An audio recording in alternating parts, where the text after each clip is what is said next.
اعوذ باللہ من الشیطان الرجیم بسم اللہ الرحمن الرحیم۔ جیسا کہ ہم روح کے بارے میں بات کر رہے تھے کہ روح کیا ہے، یہ کن عناصر سے مرکب ہے، یہ کہاں سے آئی ہے اور اس کے سارے فنکشن کیا ہیں، اور کائنات کی روح کیا ہے۔ ایک ہمارے اندر روح ہے، ایک کائنات کی روح ہے، اور کاسمک ورلڈ کیا ہے، کاسمک لہریں کیا ہیں جو ہمارے دل و دماغ پر اثر ڈالتی ہیں۔ ان سب کا کیا سسٹم ہے، کیا ان کا منبع و ماوا ہے۔ کاسمک ورلڈ جو ہے یعنی اسیر، اس کو ہم اسیر بولتے ہیں، یہ خیر و شر کی ہر دو قوتیں موجود ہیں۔ اللہ کے سامنے جھک جانا، جو لوگ اللہ کے سامنے جھک جاتے ہیں، اس کے بعد جو ہمارا رشتہ ہے وہ جو خیر کی قوتیں ہیں ان کے ساتھ جڑ جاتا ہے، اور بدی ہمیں شیطان سے منسلک کر دیتی ہے۔ یہ طاقتیں اپنے اثرات اسیری لہروں یعنی کہ کاسمک وائبریشنز کی وساطت سے ہم تک پہنچاتی ہیں۔ شیاطین کی بھیجی ہوئی لہریں بری خواہشات، افکار اور تباہ کن تجاویز کی شکل اختیار کر لیتی ہیں، اور دوسری قسم کی لہریں نیک ارادوں، عمدہ تجویزوں، بلند خواہشات اور اعلیٰ جذبات میں بدل جاتی ہیں۔ ہر نئی تجویز کاسمک ریجن سے آتی ہے۔ اگر صاحب تجویز اللہ کا نیک بندہ ہو تو تجویز کا منبع کوئی فرشتہ ہوتا ہے، اور اس کا نتیجہ ہمیشہ عمدہ ہوتا ہے۔ اگر تجویز شیاطین کی طرف سے ہو تو اس کا انجام ہمیشہ برا ہوگا۔ اس نظریہ کی تصدیق قرآن مقدس سے یوں ہوتی ہے: اعوذ باللہ من الشیطان الرجیم بسم اللہ الرحمن الرحیم۔ حامیم السجدہ 30 نمبر آیت مبارکہ ہے۔ اس کا ترجمہ کچھ یوں ہے: جو لوگ اللہ کو اپنا آقا تسلیم کرنے کے بعد اس راہ پر جم جاتے ہیں، ان پر فرشتے اترتے ہیں اور کہتے ہیں کہ ڈرو مت اور نہ ہی غم کھاؤ، اور اپنی موجودہ جنت کے حصول پر خوشیاں مناؤ۔ ہم اس زندگی نیز اگلی زندگی میں تمہارے دوست رہیں گے، اور جو چاہو گے وہاں مل جائے گا۔ سورہ شعراء۔ کیا میں تمہیں بتاؤں کہ شیاطین کن لوگوں پر اترتے ہیں؟ یہ ہر جھوٹے اور بدکار انسان پر نازل ہوتے ہیں۔ فرشتوں سے کوئی سنی سنائی بات انہیں بتا دیتے ہیں، اور ان کی بیشتر باتیں جھوٹی ہوتی ہیں۔ شیطان تم کو جب اللہ کی راہ میں خرچ کرنے کا وقت آئے تو تنگ دستی سے ڈراتا ہے اور برے کام کرنے کا حکم دیتا ہے۔ شیاطین کی یہ ترغیب بدکاری اور فرشتوں کی وہ حوصلہ افزائی کاسمک وائبریشنز کے ذریعے ہوتی ہے۔ اب یہ خواہشات ہوتی ہیں، ان کا ایک چکر ہوتا ہے۔ یہ بات بارہا ہمارے تجربے میں آئی ہے کہ کبھی کسی چیز کا شوق بڑھ جاتا ہے اور کبھی گھٹ جاتا ہے۔ ایک نمازی کو اس نشیب و فراز سے بار بار واسطہ پڑتا ہے کہ کبھی تو وہ رات کے تہجد تک کو قضا نہیں کرتا، اور کبھی فجر کی 2 رکعتیں بھی اسے گراں گزرتی ہیں۔ اس شوق و بد شوقی کا تعلق اسیری لہروں سے ہے۔ کاسمک ورلڈ میں شیاطین و ملائکہ ایک دوسرے کو نیچا دکھانے کے لیے سدا مصروف عمل رہتے ہیں، اور ہر طاقت کی یہ کوشش ہوتی ہے کہ وہ دوسری طاقت کے پیروکاروں کو زیادہ سے زیادہ تعداد میں ورگلائے، اور اس مقصد کے لیے دونوں طاقتیں لہروں کا ایک سلسلہ چھوڑتی ہیں، زمین کی طرف بھیجتی رہتی ہیں۔ جب کوئی شخص اللہ کی طرف چلا جاتا ہے تو شیاطین زیادہ طاقتور لہریں چھوڑتے ہیں، جن سے اس آدمی کا شوق عبادت کم ہو جاتا ہے۔ اس پر فرشتوں کی صف میں بے چینی سی پھیل جاتی ہے، چنانچہ وہ اپنی لہروں میں زیادہ توانائی بھر دیتے ہیں، جس سے اس آدمی کے شوق کی آگ دوبارہ بھڑک اٹھتی ہے اور یہ سلسلہ زندگی بھر جاری رہتا ہے۔ جو قوت ہوتی ہے، قوت اپنی شکل بدلتی ہے۔ سائنس کا یہ مسلمہ اصول ہے کہ ایک انرجی یعنی طاقت دوسری انرجی میں تبدیل ہو جاتی ہے، ہو سکتی ہے میں اور گرمی حرکت میں بدل جاتی ہے۔ ایتھر کی لہریں جو ہوتی ہیں بھی طاقت سے لبریز ہوتی ہیں۔ یہ طاقت مختلف شکلیں اختیار کر لیتی ہے، کبھی محبت کا روپ دھار لیتی ہے اور کبھی نفرت کا۔ محبت اور نفرت، اور کبھی ہمارے دل میں شوق اور کبھی بے شوقی، کبھی شاعرانہ تخیل اور کبھی کسی عمدہ تجویز کا۔ انبیاء انتہا درجے کے حساس ہوتے ہیں۔ ان کے دماغ میں کوئی ایسا والو لگا ہوتا ہے کہ وہاں پہنچ کر یہ لہریں الفاظ میں تبدیل ہو جاتی ہیں۔ یہی لہریں جب پھول تک پہنچتی ہیں تو خوشبو میں بدل جاتی ہیں۔ یہ خوشبو پھول کا پیغام یا اس کا گیت ہے جسے ہم آج نہیں سمجھ سکتے، لیکن ممکن ہے کہ انسان آئندہ کوئی ایسا آلہ ایجاد کر لے جو خوشبو کو گیت میں اور نغمہ بلبل کو بوئے گل میں بدل سکے۔ بو کے لحاظ سے پھولوں کی دو ہی قسمیں ہیں، ایک وہ جن سے خوشبو نکلتی ہے اور دوسرے بدبودار۔ خوشبو کی لہریں کیف و سرور پیدا کرتی ہیں اور بدبو سے طبیعت مبغض ہوتی ہے۔ انسان بھی پھولوں کی طرح ہے، بعض سے محبت، رحم اور گداز کی ایسی خوشبو نکلتی ہے کہ سارا ماحول مہک اٹھتا ہے، اور بعض کے کردار سے وہ گھن آتی ہے کہ دماغ چکرا جاتا ہے۔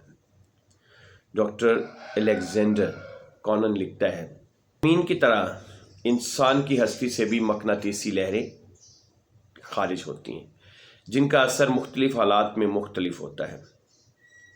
اگر یہ لہریں ایک ایسے آدمی سے نکلیں جس کے اعمال و خیالات میں پاکیزگی ہے تو وہ دوسروں میں محبت پیدا کریں گے۔ یہ مسئلہ لوگ بعض آدمیوں سے نفرت اور بعض آدمیوں سے محبت، اس کا یہی کیوں کرتے ہیں؟ یہیں سے حل ہوتا ہے، یعنی کہ بعض آدمیوں سے ہم نفرت اور بعض آدمیوں سے محبت کیوں کرتے ہیں، اس سے ہمارا یہ مسئلہ حل ہو جاتا ہے۔ علماء روحانیت لکھتے ہیں کہ جب کوئی بلند روح کہیں نازل ہوتی ہے تو ماحول خوشبو سے مہک اٹھتا ہے۔ ایک عبادت گزار کو اس قسم کے تجربے کبھی نہ کبھی ہوتے رہتے ہیں۔ صحیح احادیث میں وارد ہے کہ جب حضور صلی اللہ علیہ وآلہ وسلم پر روح القدس کا نزول ہوتا تھا تو ہر سو خوشبو پھیل جاتی تھی۔ یہ مقدس روح ایسی لہریں خارج کرتی تھی جن میں سے بعض الفاظ میں اور بعض مہک میں تبدیل ہو جاتی تھی۔ ہر شے سے لہریں نکلتی، یہ لہریں کائنات کی ہر شے سے نکلتی اور مختلف اثرات بھی رکھتی ہیں۔ جب گرمیوں میں بادل چھا جائیں اور بوندیں برسنے لگیں تو ہر شخص کے دماغ میں یہ خیال پیدا ہوتا ہے کہ وہ کچھ آم لے کر دریا کو نکل جائے۔ یہ خیال کہاں سے آیا؟ گھٹاؤں کی خارج کردہ لہریں اس خیال میں تبدیل ہو گئیں۔ چاندنی رات رومان خیز اور فصل بہار جنون انگیز ہوتی ہے۔ کچھ ایسے اثرات بھی ہیں جو مہو انجم کی دنیا سے آتے ہیں۔ پہلے زمانے میں منجم بادشاہوں کے ہر اقدام کے لیے ذائچے بناتے تھے، آج تبت میں یہ فن ایک سائنس بن چکا ہے۔ یہ لوگ کسی بچے کی پیدائش پر مختلف ستاروں کا مقام و اثر معین کرنے کے بعد ایسی جنم پتری تیار کرتے ہیں جس کے بیشتر واقعات صحیح ہوتے ہیں۔ ایک عجیب پیش گوئی 1941 کا ذکر ہے کہ گورنمنٹ کالج کیمبل پور کا سارا سٹاف دریا اٹک پر پکنک منا رہا تھا۔ حساب کے ایک پروفیسر مسٹر ہانڈا جوتش میں بڑی مہارت رکھتے تھے۔ میں اور وہ ریت پر لیٹے ہوئے تھے کہ پاس سے سنسکرت کے پروفیسر گزرے۔ ہانڈا کہنے لگا کہ آج ان کے ہاں بچی پیدا ہوئی ہے، اگر اس کی پیدائش کا صحیح وقت معلوم ہو جائے تو ابھی جنم پتری بنا ڈالو۔ میں نے پنڈت جی کو آواز دی اور وقت پوچھ لیا۔ اس کے بعد ہانڈا نے ریت پر ذائچہ کھینچا اور میرے کان میں کہا، میرے کان میں کہنے لگا کہ بچی بڑی منحوس ہے، آج سورج غروب ہونے سے پہلے پنڈت جی کی بیوی مر جائے گی۔ مجھے اس پیشن گوئی سے بڑی دلچسپی پیدا ہو گئی۔ دریا سے شام کے 3 بجے لوٹے، سیدھا پنڈت جی کے گھر پہنچا، وہاں ہر طرح سے خیریت تھی۔ 4:30 بجے دوبارہ پتہ کیا، پھر بھی خیریت نکلی۔ 5 بجنے کو تھے کہ کالج کا چپڑاسی یہ اطلاع لے کر آیا کہ پنڈت جی کی بیوی فوت ہو گئی ہے۔ واقعہ یوں ہوا کہ وہ پانی کا لوٹا لے کر چھت پر چڑھ رہی تھی کہ آخری سیڑھی پر چکر آ گیا، سر کے بل فرش پر گری اور چند لمحوں میں دم توڑ گئی۔ اب یہ چیز جو ہے یہ ایک علم ہے، اس سے ہم انکار نہیں کر سکتے۔ ہپناٹزم جو ہے، ہپناٹزم کے ماہرین عمل کے لیے ایک موزوں لڑکی کا انتخاب کرتے ہیں اور اس پر کچھ اس طرح کی لہریں ڈالتے ہیں کہ وہ نیم خوابی کی حالت میں چلی جاتی ہے، اور اس پر اپنا ارادہ یوں مسلط کر دیتے ہیں کہ وہ باختیار وہی کچھ کرتی اور کہتی ہے جو یہ چاہتے ہیں۔ اگر ایک عامل اپنے معمول کو حکم دے کہ بیدار ہونے کے بعد شام کے 3 بجے تم نے بجلی کا بلب جلانا ہے، تو ٹھیک 3 بجے بجلی جلانے کا زبردست ارادہ اس کے دماغ میں خود بخود پیدا ہو جائے گا۔ سجیشن کی یہ ادنی سی مثال ہے۔ اس سلسلے میں کاسمک ریجن کی محیط طاقتیں انسانی دماغوں کو کس حد تک متاثر کرتی ہوں گی، خود ہی اندازہ فرما لیجیے۔ جب ہم کسی دکھیا کی مدد کرتے ہیں تو اس کے دل سے ایسی دعائیں نکلتی ہیں، ایموشنل انرجی کی بجلی بھری ہوتی ہے۔ یہ بجلی اسیر میں لہریں اٹھاتی ہے جو ملکوتی طاقتوں سے جا ٹکراتی ہیں۔ جواباً یہ طاقتیں ایسی لہریں چھوڑتے ہیں جو ہر دل میں رحم کرنے والے کے متعلق جذبات رحمت و محبت بھر دیتی ہیں۔ اسی قانون کے تحت ظالم ظلم کا شکار بنتا ہے۔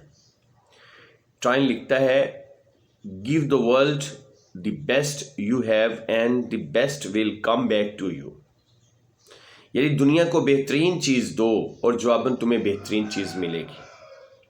کسی اور دانشور کا مقولہ ہے، "Those who live by hate die by hate and those who live by sword die by sword"۔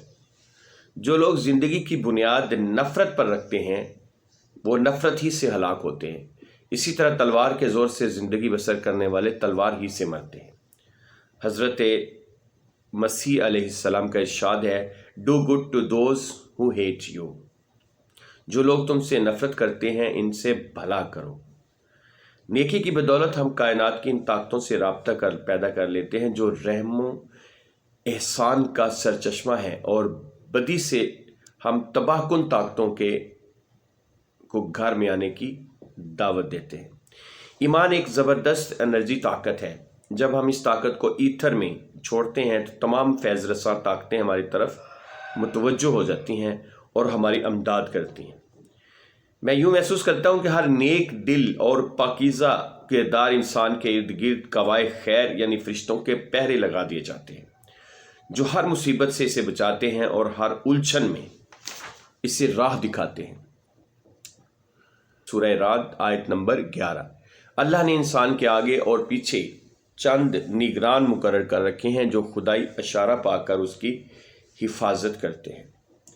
قرآن میں ایسی 20 اقوام کا ذکر آیا ہے جن پر آسمان سے آگ یا پتھر برسے، بد سب کے سب ہلاک ہو گئے لیکن نیکوکار تمام کے تمام بچ گئے۔